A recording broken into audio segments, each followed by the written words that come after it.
martial arts training. None. Take everything you've learned, throw it away. Okay. Take away all your physical training. Okay. You walk into a room full of people. How do you feel psychologically? A little insecure. If it's a bunch Insecure. of guys. Yeah. Insecure. Yeah. This might seem like an interesting topic, but I just thought it was important to highlight something in this video that's applicable to 2020. We can create any identity we want through the protection of our screen. It lets the worst parts of human nature run rampant. That's why you have cancel culture. That's why you have people that do and say racist things, and then why you have people that accuse people of being racist even when they're not and take things out of context. It's why you have fake news. It's why you have sensationalist headline, fear-mongering propaganda, BS, fueled by big pharma, big food, perpetuated by big tech, and all the things that are going on that most people should be a little bit aware of at this point. But I'm not so sure because I don't interact with the average American, so I don't really know what they're aware of. Violence is something that is part of nature. It's part of other animals in the animal kingdom. A lot of other things eat other things. It's a violent act to get eaten alive. Humans have been killing each other for hundreds of thousands of years, and we still do to this day. The thing about violence in the hunter-gatherer context is it was the ultimate arbiter of maintaining the status quo. It kept people in check. It destroyed bad ideas if they were a threat to the group's survival. Today, through the protection of the internet, and even by hiding in certain things that are considered okay, like joining the SJW mob or the outrage mob, and just hiding within the sea of outrage as just another person perpetuating some narrative that have enough people to protect it and enough corporations and people cowering in fear that they might be the target of it. You have the removal of violence, and you have the perpetuation of this kind of behavior as a result. I'm not condoning violence. In our modern world, there are times when you need violence, though.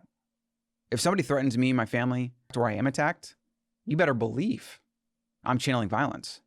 As much is needed, or even an over amount of violence, if I feel that life, liberty, or limb, or family is at risk. If you feel threatened, if your life feels threatened, there are laws in place. I don't recommend testing those laws because you never know what a jury is going to say. I mean, nowadays, juries and judges, it's all political. People think political. They think what the computer tells them to think. Whatever's okay, whatever the mob tells you is okay, that's the way people think. And if it's not okay, that's what people condemn. Even if there's laws in place that say it's okay, even if common sense says it's okay, if the mob says it's not okay, then potentially you could run the risk. So again, I'm not suggesting any of this, but if you feel threatened, you can defend yourself with deadly force. You have to feel obviously that your life is threatened. If somebody kicks you in the shin and you shoot them in the head, like probably going to have a hard time defending that in a court, and you're probably going to get into trouble for that, right? Like we're smart enough to be able to use our common sense. And if you own a firearm, for example, or a knife or anything like that, and you have deadly force, you need to be very well trained in how to use it, but also how to think about when to use it, if to use it. And you should always default to not using it. Now, that being said, let's just talk about physical violence. Punching, kicking, not generally something that's going to be life-threatening, but it can happen. People do get punched and get knocked out and fall and crack their head and die. Like this stuff happens. It's not really something you want to be involved in. You don't want to be in the middle of it. You don't want to get into a road rage fight and then basically say, well, the guy punched me first and then I defend myself. And then you got to go through that whole mess because you could literally end up being found guilty of who knows a number of things. Maybe you aren't found guilty for actual manslaughter or murder or whatever, or homicide or whatever the accidental was. I think it's manslaughter. But maybe you are charged for a felony for reckless endangerment, or you hopped out of your car and you're speeding fast and it led to this. Like there's a lot of things to which if you accelerate aggression, you can definitely be charged with crimes. Back to the point here. So he's talking about being insecure in a group if you don't have training. Now let's go to this next one he's talking about. And this is just to highlight how violence, one, exists. It's a very real thing.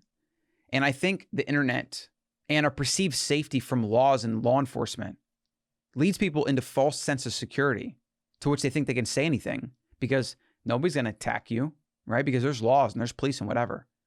But when it's you and someone else and you're in some area where there's probably not police around or whatever, things can happen instantly to which no cop, no pedestrian, no person is going to protect you. And it might be too late to protect you anyways. I believe it's like some absurd number, like 90% of 911 calls, asking for police or protection show up too late. I mean, they literally show up after something happens. And if you think about how these type of things happen, they usually happen very quickly. sometimes without a moment's notice. They're not lasting for hours on end or 30 minutes waiting for the cops to show up or whatever. Well, I think that would stop a lot of bullying. And I've said this before, Yeah. but I think it's counterintuitive to people. They think that bullying is a mean person, and if you taught them how to fight, they become meaner. But I don't think that's the case. I think bullies be are rare. insecure. Yes. Yeah, I think if you took away that and they got to really establish through training that they have character and that they're worth something and they don't have to be insecure and they build up this confidence, you wouldn't see them going out and picking on people. I've had so many parents tell me, I don't recognize my son when he's with you. He's so disciplined, he's so kind, he's soft-spoken. He's like at home, he's an animal. He acts up. Yeah. I'm like, really? Well, here, if you did that. This point about bullying it's a little bit too simplistic. I don't believe that bullying is just about insecurity. I actually believe that we have an innate desire to make everyone equal. This is a result of our fiercely egalitarian hunter-gatherer past. All right. So if you went above or try to be a big man or have an ego, you would be shamed, criticized, condemned, maybe even clubbed or beaten or exiled potentially, because higher level status would be somebody that would hoard resources, that would put the group's survival at threat. Therefore, people would do things to bring you down. And usually shame and ridicule and comedy and making fun of people, those are very powerful motivators for this very reason. Now, what about on the bottom side? Like for people that are not pulling their weight, or they have those certain tendencies that maybe they're different, or in fact, different is a big one. If you actually think about being different, the fact that humans are naturally tribalistic and that we want that fiercely egalitarian, which means just literally equal as possible, meaning we don't want anyone above and we don't want anyone below. So when somebody's different, doesn't think the same, shows certain traits that stand out from the crowd or from what's established as normal, they are attacked, ridiculed, condemned. Obviously, in our world today, we have this society and certain things in place and certain protections where we can actually let our individuality flourish.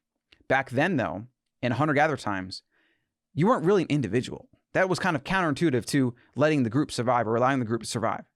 That was pretty much counterintuitive to group survival. So you wanted as a homogenous, equal, steady, toe the line group as possible. So bullying, I believe, is actually a result to bring humans to the same level. Obviously, bullying channels some of the ugly parts of human nature. You know, that feeling of having control over someone. These are things that, when left unchecked, can run rampant. Humans, if you think about it, are like any other creature in nature. They're trying to maintain homeostasis and trying to survive in this environment. Violence, shame, ridicule, and or the threat of violence. And a lot of what he's talking about in this video is the threat of violence. It's not even violence itself. It's the threat of violence. We're all mechanisms to keep things like this. And a guy punched the back of my seat. I swear to God. I leaned back. He had a laptop on his tray. Yeah. When I lean back, it crushes the laptop. Like, I don't know, the guy has a laptop. I'm allowed to lean my seat back. I lean it back. The guy pushes, like, he palmed it hard, like, boom. And I was like, excuse me, sir, is there a problem? He's like, don't lean your chair back. I'm like, whoa. I'm like, this is a guy who's never gotten a beating in his life. The way he talked to me was so rude. I was like, dude, man. Like, I would never talk like that to somebody.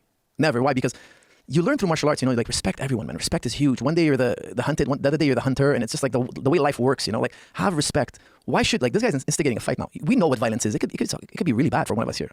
Like, why would you want to go there? Just Over say, a laptop movie? Yeah, you just say, I would have been like, sorry, sir, my fault, my apologies. I would have bought the guy, I would have bought him whatever he wants. Like, I would have took care of it. Like, I would have been nice to him about it. Because we know the realities of violence. Like, some people don't know the realities of violence. Like, I've seen people, like, on video, they're in a certain situation and they act all crazy. Hey, this might spark some violent event here. Yeah. Like, you don't want this. You don't know what violence is. You've seen it on TV. You've seen it in a movie. You think what... This is also what you're saying a lot with the 2020 protesting. People go into these things thinking they have this reign because they might have some kind of narrative support, media support, corporate support for things like BLM and things like that. And then so they further perpetuate this craziness, like throwing things at cops, attacking them, maybe even bringing guns and weapons to these protests. And it just leads to really dumb things. I mean, you hear the quote all the time, play stupid games, win stupid prizes, but I don't think people quite realize how stupid of a game it is and how stupid and tough the prizes are. And this is also what he's talking about, the reality of violence. People don't understand the reality of violence. Most people have never experienced it. It's like Mike Tyson said, everyone has a plan until he's punched in the face. So the reality of violence here and what he's highlighting is a bigger concept applying to all of society right now. These screens and these devices that we can hide behind, not only have they stifled constructive debate and discussion, and they've turned it into just more tribalistic warfare of attacking each side. We've lost the nuance of understanding and compassion and empathy. And we've become more divided and more divisive and therefore more aggressive towards either side and to ideas that don't match with ours.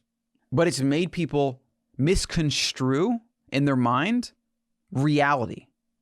And violence, if you do or say the wrong thing to someone else when you're in front of them, is a very real thing that's not going to go anywhere.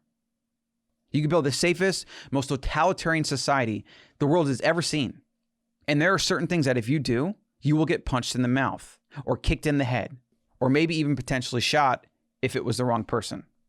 Let's see how he kind of wrapped this up. Like sometimes I see people starting a fight. I'm like, this person has no idea what they're talking about. Like they've never been in a fight. They're instigating a fight. A fight might occur and they might regret it. Like they don't know what it is to be hit, to be attacked, to be in a fight. So like jaw dropping when somebody's going to instigate a fight over something so small. And they don't even know how to fight, which is what's even crazier. I told that guy off so bad. Did you? Oh, because I told him off so bad. I scared the hell out of him. And I was like, yo, what are you going to do now? And he was like, he turned white. I'm like, dude, like I could have been an old lady here.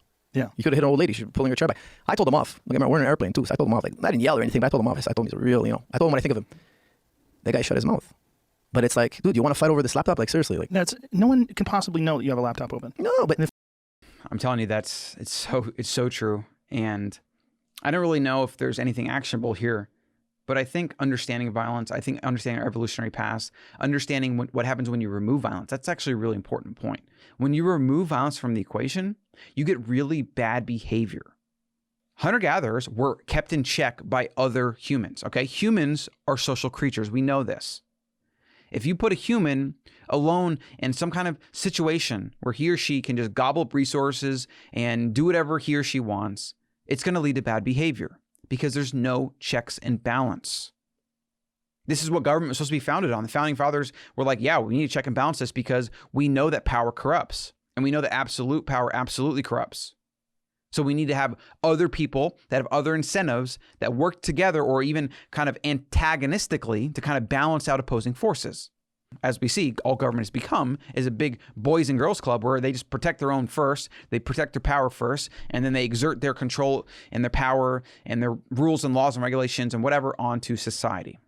Now, the fact that Americans can bear arms is probably the only reason that America hasn't been having the crazy things in 2020 as much as you see in places like Australia, who had, I believe, their gun rights taken away about 10 years ago.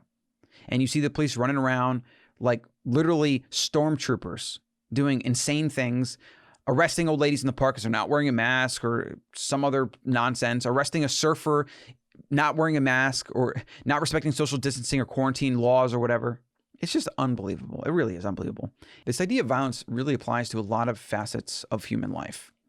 Bear arms, violence, help keep the government in check, or at least be a major motivator to prevent government from becoming too powerful, even though I think eventually there's going to be things that a 9mm just isn't going to protect you from, like AIs and drones that can drop little turrets on the bottom. And like, there's just so many things that the average person is not going to be able to protect themselves against.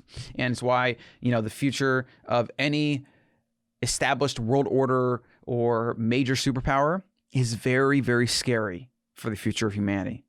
Because these things, as you've seen, power always has to get more power. It always has to protect its own power. So keep that in mind.